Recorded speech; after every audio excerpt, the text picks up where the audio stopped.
Board Bunny tinju legendaris. Ternyata pas saya coba pertama. Halo, saya Andika Kusuma, ketemu lagi di channel NFT Academy. Kalau teman-teman belum subscribe, belum like, belum komen, lakukan di video ini ya, dan video-video sebelumnya. Teman-teman semua, saya akan bahas di video singkat ini pelajaran yang saya bisa ambil dari kegagalan minting saya di project Board Bunny semalam. Ya, jadi kenapa saya bisa yakin dengan project ini? Saya akan bahas dulu. Setiap project itu unik, punya roadmap-nya masing-masing, punya benefit yang ditawarkan, dan luar biasanya adalah permainan NFT ini, jual beli NFT ini adalah sesuatu yang masih baru. Ya, jadi kita harus belajar banyak, riset yang banyak, karena ini project global. Beda kalau nanti kita sudah mainnya lokal.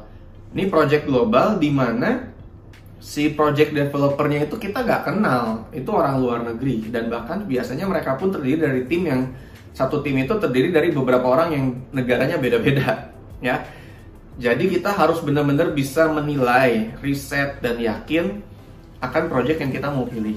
Nah, singkat cerita, saya sudah riset, sudah melihat, dia juga sudah banyak endorsement ke artis-artis besar, tokoh-tokoh besar dunia, ya. Salah satunya adalah Floyd Mayweather, petinju legendaris. Jadi saya cukup yakin dengan projectnya, dan terbukti ya, project ini Discord-nya full, 250.000 member. Itu kalau dibuka lagi aksesnya mungkin bisa sampai 400-500.000 orang gabung. Lalu yang kedua, project ini ternyata sold out saat whitelist dibuka. Jadi bahkan belum dijual publik sudah laku habis. Ya, itu cukup luar biasa juga. Rekornya 17 menit sold out. Itu dia menghasilkan lebih dari 115 miliar ya dalam 17 menit. Luar biasa. Nah, jadi saya sudah sangat-sangat yakin dengan projectnya. Akhirnya saya putuskan untuk ikut whitelist dan ya siapkan walletnya lah. Saya siapkan Ethereum saya di wallet MetaMask saya. Saya siapin 30 juta lebih ya, karena saya pikir nggak akan lebih dari itu. Kan yang ditawarkan adalah harga 0,4 Ethereum, kurang lebih 20 sampai 22 juta ya. Nah, tapi kenyataannya ternyata bengkak gas fee-nya sampai saya harus bayar 37 juta. Saya sudah mau bayar, tapi qadarullah ya, ada proses pengisian MetaMask yang butuh waktu, dan 17 menit itu sangat-sangat singkat. Akhirnya begitu sudah terisi walletnya, klik tapi gagal, jadi sudah sold out. Nah, ini berhubungan dengan antara keyakinan dengan keraguan.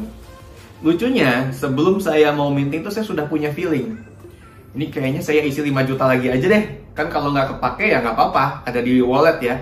Tapi kalaupun membengkak, saya punya cadangan. Tapi saat itu saya ragu. Aduh, ini diisi jangan ya. Kayaknya cukuplah 30 juta. Kalau nggak cukup ya sudah, berarti bukan rezeki. Jadi saya antara keyakinan dan keraguan masih ada. Meskipun saya sudah riset projectnya, adalah sedikit keraguan. Akhirnya saya nggak isi, dan terbukti saat saya tidak isi, betul saldonya kurang. Nah, jadi batas keberanian saat kita investasi juga sangat menentukan, teman-teman. Kita harus menentukan ini investasinya bagus atau enggak, terus kita berani di level mana. Kalau teman-teman beraninya ya udah nih, uang saya cuma saya berani 30 juta, dan kalau ini hilang oke lah, nggak apa-apa. Ya sudah, teman-teman tetapkan batas itu.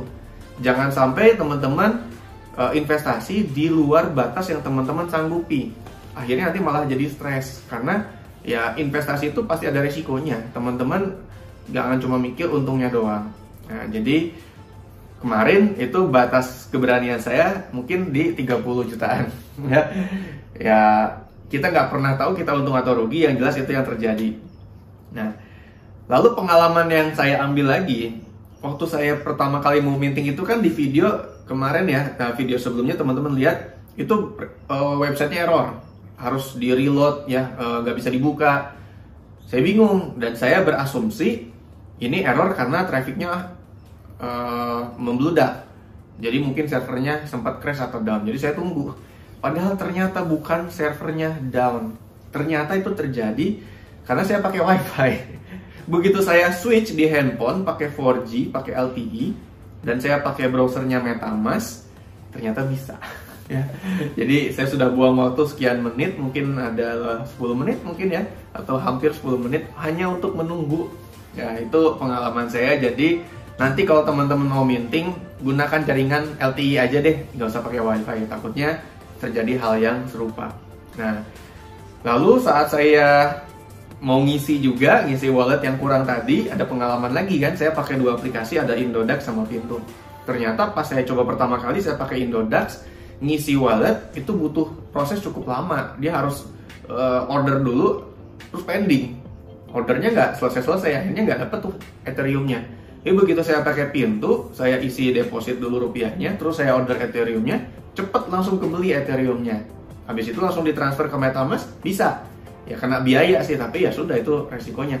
Nah, dari situ saya belajar kalau kita mau cepet, ternyata saat ini ya yang bisa cepet proses beli Ethereum dan ditransfer itu Pintu. Jadi aplikasi Pintu saat ini saya coba tadi malam lebih cepat untuk pengisian dan pembelian Ethereumnya.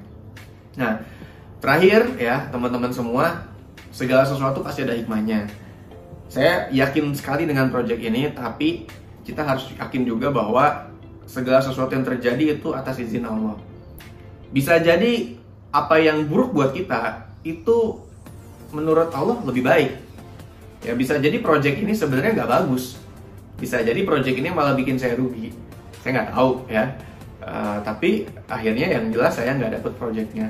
Nah, kita nggak boleh terlalu menyesali sesuatu. Kita harus berpegang teguh sama prinsip bahwa segala sesuatu terjadi atas izin Allah.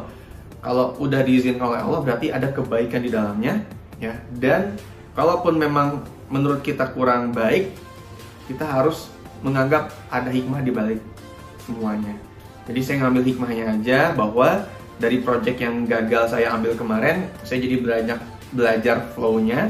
Saya jadi merasakan, sehingga teman-teman juga bisa lihat langsung prosesnya. Terus teman-teman bisa belajar dari kegagalan saya. Udah riset sebagaimanapun, tetap aja ada hal-hal yang kita baru pelajari, baru dapat insight-nya tuh pas kita sudah melakukan, ya. Dan akhirnya saya tahu, ya, untuk launch sebuah project apa saja yang harus dibutuhkan, flow-nya seperti apa, bagaimana dealing dengan audience yang jumlahnya ratusan ribu, handling objection, keberatan-keberatan orang, masalah-masalah orang, terus ada sebagian juga yang menuduh kita scam projectnya dan lain-lain. Saya belajar dari developer kemarin. Oh, begini cara mereka menghandle situasi, flow-nya seperti ini, dan bagaimana di proses back-end-nya. Ya, tidak ada yang perlu disesali, dan minimal ya dari project kemarin itu saya dapat 3 video kan sebagai konten YouTube. Ya, semoga pengalaman saya ini bisa Anda ambil hikmahnya, Anda bisa pelajari lagi. Ada 3 video, Anda pelajari 3 part ini. Dan ini jadi bekal buat teman-teman semua untuk mengambil project-project NFT berikutnya, atau bahkan menjadi developer dari sebuah project NFT di Indo atau di global. Terakhir, video-video kami adalah bukan sebuah saran finansial. Ya, ini adalah sebuah sharing dari proses kami melakukan perjalanan bisnis. Jadi jangan ambil saran finansial dari kami, karena kami hanya berbagi. Setiap investasi ada resikonya, ada juga profitnya, dan itu semua harus atas kesadaran Anda sendiri, ya. Profit Anda ambil sendiri. Kalaupun Anda gagal, rugi, ya itu rugi ditanggung oleh Anda sendiri. Ya, jadi ini video sama sekali bukan financial advice. Ini video adalah gambaran ya proses yang kita jalanin, dan semoga ini jadi bekal buat teman-teman semua.